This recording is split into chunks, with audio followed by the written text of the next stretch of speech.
Did you see Maya's TED Talk? No, I wanted to watch it. I wanted to watch it on stream. Let me know how the audio is. Oh my God. So my mission is to use the internet to build our next generation of conservationists.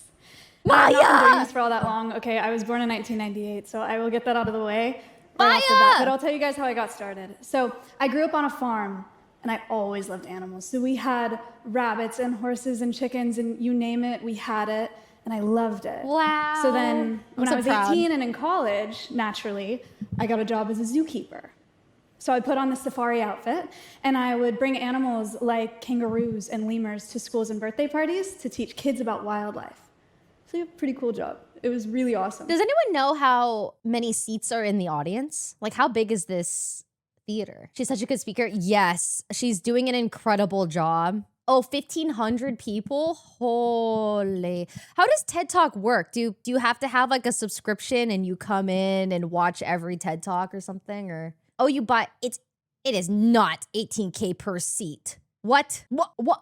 Wait, I'm sorry. What? Most tickets are between free and $150. Guys, what are you guys talking about? That's TEDx. Why is there a TEDx and a TED Talk? The real TED conventions is like CEOs of billion dollar companies, politicians, celebrities, Nobel Prize winners, Valkyrae. This is big stuff. Yeah, no, I've always known it was a big deal. I just didn't know the seats were so egregious. Wow, that's insane. And Valkyrae, yeah, thank you for slipping that in. So then one night after work, I met some friends online who were live streaming themselves playing video games on Twitch. And I had no idea what that meant. But I learned that I could broadcast myself live on this website doing whatever I wanted. So I could cook or I could sing. Oh my gosh, gosh, she's so baby. Games. And if people enjoyed watching it, they would send me tips, so cash. She's so actual real money. And as a college student, that's pretty freaking sweet. So I started streaming to about 10 viewers at a time almost every day. Then one night after one of these live streams, I got a call from a zookeeper friend about this red-tailed hawk who had been hit by a car and he needed help. So we brought Bean, that's what we called him, home to my college house, and I started to rehabilitate him in my backyard. So then one night I'm live streaming, I'm cooking, I'm talking about this new hawk in my backyard, and one of my viewers didn't believe me. They didn't believe that I had a bird in my backyard. And I could not have that. So I put my falconry glove on and I brought the bird inside to show them, of course, because I have a problem. And one of the people watching this stream made a short video of this moment and they shared it on Reddit and it went viral. So my viewership shot up overnight. This is insane. I didn't know this was how she started streaming. This lore is crazy. Dude, who is the one viewer that was like, I don't believe you. Prove it. Me smiling. Wow, you guys changed not just her life, but the future of streaming, and also you saved animals because she was able to financially take care of them. You guys did it. And I started live streaming Bean's rehabilitation process. Wow. So I'd call him from his perch to my glove, and the people watching my streams started becoming as invested as I was in his recovery. It was like they were doing it with me, sort of, which was the coolest thing that I've ever done. And then eventually, because I was reaching so many people with Bean's story, the zoo that I worked at started allowing me to bring animals like cockatoos and reptiles home to present on my live stream.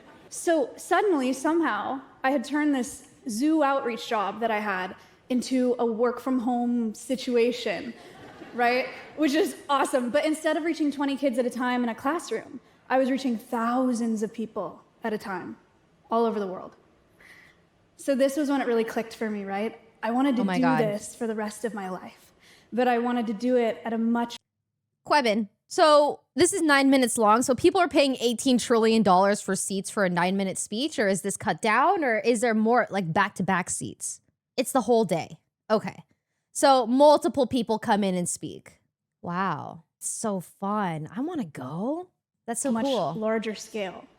So then 2 years later, at 22 years old, I came up with a plan, and the vision was to build an animal sanctuary that nobody visits, or at least not in person. So we would rescue animals and build huge animal enclosures and we would live gonna stream cry. conservation education programs online. This is So gonna make people me could fall in cry. I love can with our feel it. animals, the way that they fell in love with Bean, that bird. Our animals would be able to reach millions and millions of people Thank you, without Dabby, for the having to sub. meet a single one of them in person. And then, of course, I would fundraise all of the capital to do all of these things and build this entire facility in one single live stream, which is the craziest idea that I've ever had. But this is crazier. It worked somehow. So I'm live streaming one day, and there's some. Oh, thank you. Whoa. I'll take the applause. Thank you so much. So I'm live streaming one day, and someone in my live chat said, Maya, if we raise $500,000, would you shave your head on stream? And I said, yeah, duh. Because who wouldn't do that? Who in their right mind wouldn't do that? Apparently that was pretty motivating though, because over the course of a 21-hour-long live stream, we fundraised $573,000 to build the sanctuary. So I bought some land in Austin, Texas, started building animal enclosures, and I started growing my hair back. And that takes about 2 years, in case anyone was curious. And these screens are huge. That is a huge picture of me bald in front of a lot of people. Okay, so next up was rescuing animals. Okay, so Appa and Momo are marmosets. They're these very tiny, very, very charming New World monkeys. Someone originally bought them as pets online, but then after years of inadequate care, they were brought to us for rehabilitation. So they now live at Alveus to help teach people about the exploitation of primates in the pet trade and about the importance of conserving their rainforest habitats too. They also have a little iPad to play games on now. Very, very cute. Wait, they're iPad kids. Finn is an American red fox who was confiscated from the illegal pet trade in California. So he and his best friend Reed now live at Alveus to help teach people about the nightmare that is the fur trade, helping to build a new generation of fur-free consumers. Then there's Winnie the Moo. Winnie. She's a cow. She was rescued from a beef operation in Oklahoma. She lives at Alveus to help teach people about commercial agriculture and how it impacts animal welfare and our planet.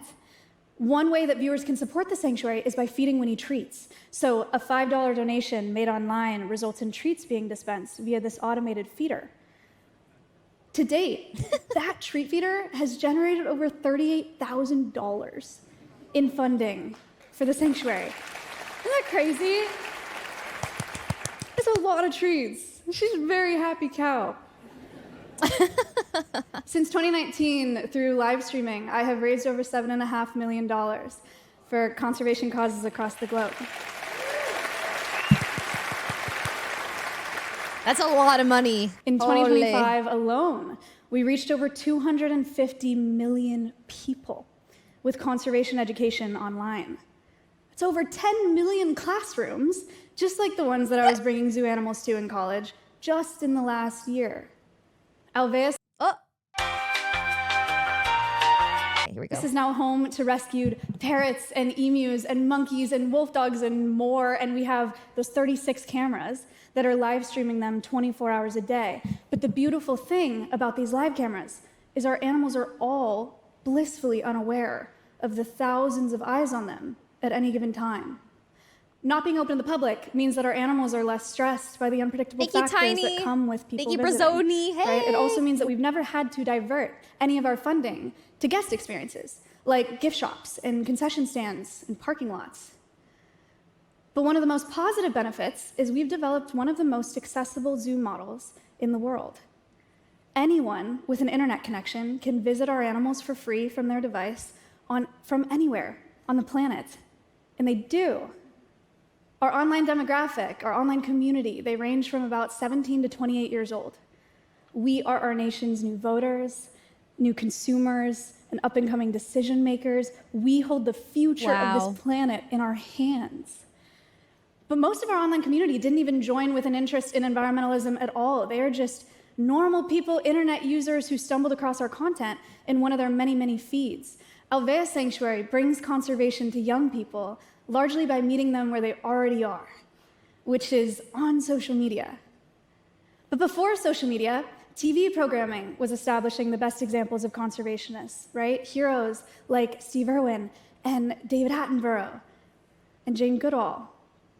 These are obviously some of my personal heroes, probably some of yours as well, as they should be. These guys rock, right? But for most of us, it can be really hard to see ourselves in such legends. It leaves us feeling like that work is just a far-off dream that only other people achieve. But at Alveus, that dream doesn't feel so far off. For our viewers, Alveus is a dream that one of them achieved from within a space that they're already a part of. And they get to be a part of it all live. So we're just getting started. Our next step is taking this Alveus approach to the wild. We're building a new facility where we're going to breed endangered species at Alveus for reintroduction and release into the wild. We're starting with the recovery of critically endangered wolves. Our sincere hope is that people will fall in love with these wolves the way that they fell in love with Bean, that I'm trying so hard not to cry. Oh my God, I'm just, it's just so good. It's so good. She's so cool. It's so good. I hope more people do this. Holy crap. It's amazing. I'm so proud. From college. We hope that they'll care really deeply about these individuals and then in turn about the wild places that we return them to. First of all, I am. Millions and millions and millions and millions and millions of brand new conservationists fighting for wildlife and wild places, all doing it from their homes. Oh my God, it's so my mission is good. to use the internet to build our next generation of conservationists. And I think it's working. Thank you. Oh my God. Why did she say I think it's working? That's so fucking cute. Oh, that's crazy. That's crazy. Why'd she say that? Why'd she say that? Oh, thank you. Oh, the standing ovation.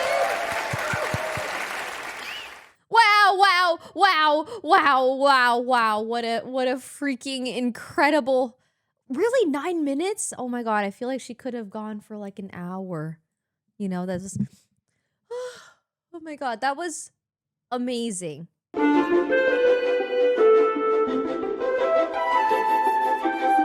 I'm so glad that there is at least one person in the streaming industry that's giving streamers a good reputation. Bless you, Maya Higa.